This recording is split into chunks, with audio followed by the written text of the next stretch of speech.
I get a call from the executive producer, and he goes, who's Donnie Drake? What's this Donnie Drake stuff? Well, after college, I worked for 2 companies that market what they call custom videos to a homosexual audience. I'm fully clothed in normal wrestling gear. There's no sex acts. I could show it to my mom, okay? But they want attractive guys with muscles, and they market it to a homosexual audience. I put it on my background check, disclosed everything I've done, the websites, everything. If the money that I made there, if I hadn't, I wouldn't have been able to pursue a professional wrestling career. In fact, I made more money doing that than I ever made wrestling until after Tough Enough. Wasn't a secret. My whole family knew about it. Again, I never compromised my morals or values. But on the internet, of course, it got distorted to Luke did gay porn. And if you Google me, someone even did like, you know, when you're a baby face selling, you're crawling up the heels, you know, you're using his knee pads and his tights to pull yourself up. Yeah. Someone made like a crude Photoshop picture where they like white it out to make it look like, you know.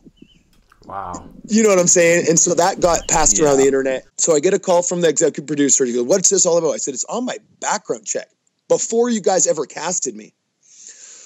So that's what happened between the ending of primary filming and the taping of the FCW stuff and the live finale.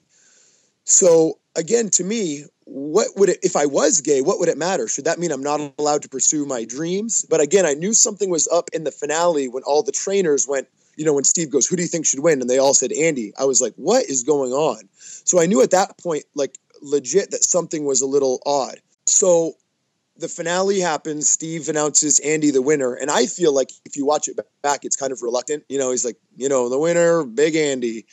When we hugged at the end, me and Steve, he said, you know, you're going to be all right, kid. You got a future in this business.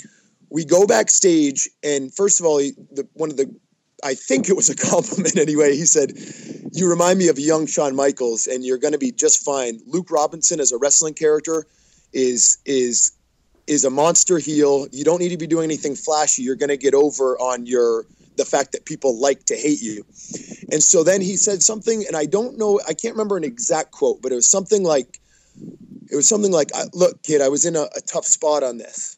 And he would not elaborate. And I didn't ask.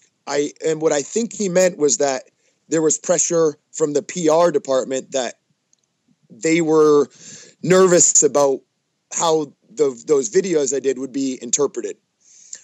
I think it was Mark Carano, one of the WWE executives, actually subscribed. You have to pay like $70 a pop for these videos. Again, the stuff I did, I'm in full wrestling gear, no sex acts, no nudity, but they subscribed to it so they could check out everything. And that company called me and said, hey, just so you know, the WWE subscribed to blah, blah, blah. You know, they've been checking into it. Yeah. Wow. So anyway, here's the, can I swear? Oh, sure. Absolutely. Go right ahead. So it's a quote, but one of the guys that was trying out in FCW, he was down there and John Laurinaitis was down there and they were asking, hey, whatever happened to that Luke Robinson kid with Tough Enough? This is just a couple weeks after the finale. And he called me, one of my buddies that was down in Florida, and said, the direct quote from John Laurinaitis is, we don't need any of that homo shit here.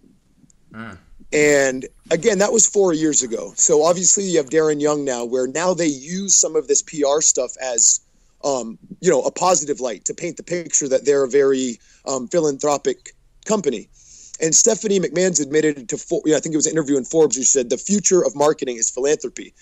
And of course, that's why they promote all this. And again, I'm not saying it's not wonderful, but they promote the anti-bullying and the Make-A-Wish. But the fact is there's a lot of bullying and, bad things that go on behind stage.